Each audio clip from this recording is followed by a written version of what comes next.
Hello प्यारे बच्चों, कैसे हो आप सभी। बच्चों, हिंदी की टॉपिक के अंतर्गत हम लोग आज पढ़ने वाले हैं पर्यायवाची यानी कि समानार्थी शब्द को। पर्यायवाची एक शब्द का उससे संबंधित समान अर्थ देना ही पर्यायवाची है। तो आइए देखते हैं कि समानार्थी पर्यायवाची के बारे में कम से कम 500 पर्यायवाची के बारे में सीखेंगे, जिससे हमें नवोदय के पेपर में पर्यायवाची से पूछा जाए, समानार्थक से पूछा जाए तो हम क्वेश्चन को कर पाएँ, प्रश्न को पर्यायवाची को कर पाएँ।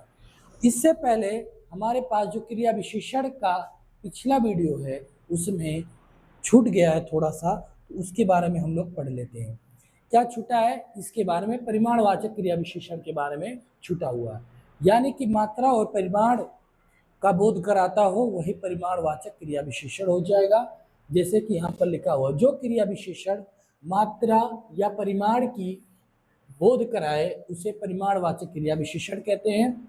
जैसे कि बहुत, बहुत ज़्यादा है, चीनी बहुत ज़्यादा है, कम है, अधिक है, थोड़ा है, अत्यंत है, पर्याप्त है, ये सभी क्या हो जाएंगे, परिमाणवाचक क्रिया विशेषण के अंतर्गत आ जाएंगे। अगर आप प्रश्न पूछते हैं कितना, तो आपको उत्तर मिलेगा बहुत, कम, अधिक, थोड़ा, अत्यंत। ये परिमाणवाचक क्रिया विशेषण के अंतर्गत आते हैं। और वाक्य के बारे में सीख लेते हैं। वाक्य कैसे बनेगा, राम बहुत मेहनत करता है, यानी मेहनत किया, कैसा, बहुत मेहनत किया, कितना मेहनत किया है, बहुत मेहनत किया है। आज कम बारिश हुई है, तो कम ये परिमाण का विशेषता, मात्रा का विशेषता बता रहा है। अधिक बोलता है, वह अधिक बोलता है, यानी अधिक कितना बोलता है, बहुत ज़्यादा बोलता है। बहुत कम बोलता है, थोड़ा खाता है, ज़्यादा खाता है।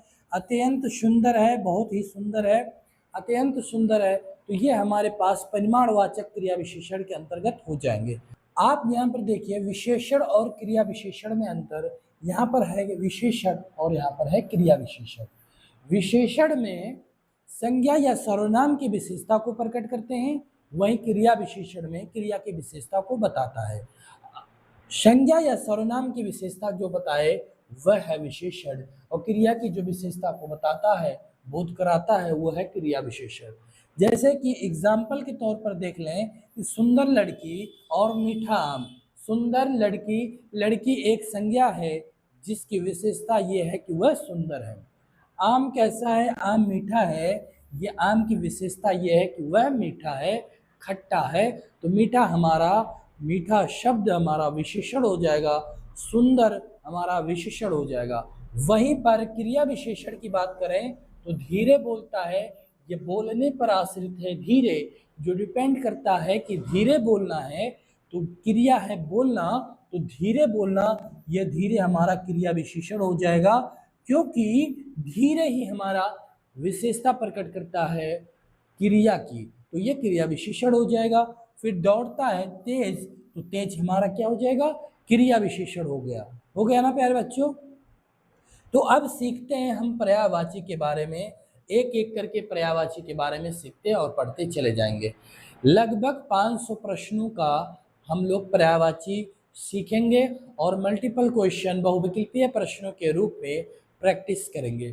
तो चलो आओ, सूर्य का पर्यायवाची सबसे पहले तो रवि हो जाएगा, भानु, आदित्य, ये हमारे सूर्य के पर्यायवाची हैं। जो 3 पर्यायवाची आपको मुख्य दिए गए हैं, इन सभी को याद करना है। चंद्रमा का पर्यायवाची है शशि, इंदु, सोम।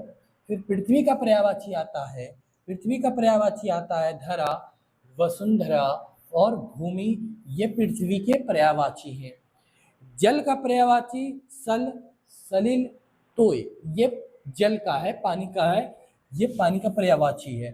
फिर अग्नि का अनल, पावक, कृषाणु, वाही, ये सब जो है हमारे अग्नि के पर्यायवाची यानी कि आग का पर्यायवाची है। वायु की बात करें तो पवन है, फिर समीर, फिर अनिल। अनिल का मतलब वायु, वो अनिल का मतलब होता है अग्नि यानी कि आग। फिर आगे बढ़ते हैं, आकाश के पर्यायवाची को गगन, नभ, अंबर, ये हमारे आकाश के पर्यायवाची शब्द हैं। फिर पर्वत, गिरी, शैल, नभ, और फिर नदी का सरिता, तटनी, तरंगड़ी, ये हमारे नदी के पर्यायवाची शब्द हैं।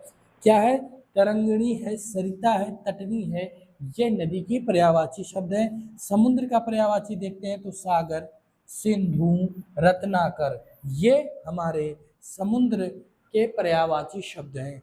आगे देखते हैं और पर्यायवाची हैं, जैसे कि राजा का पर्यायवाची नरेश, भूप, निरिप।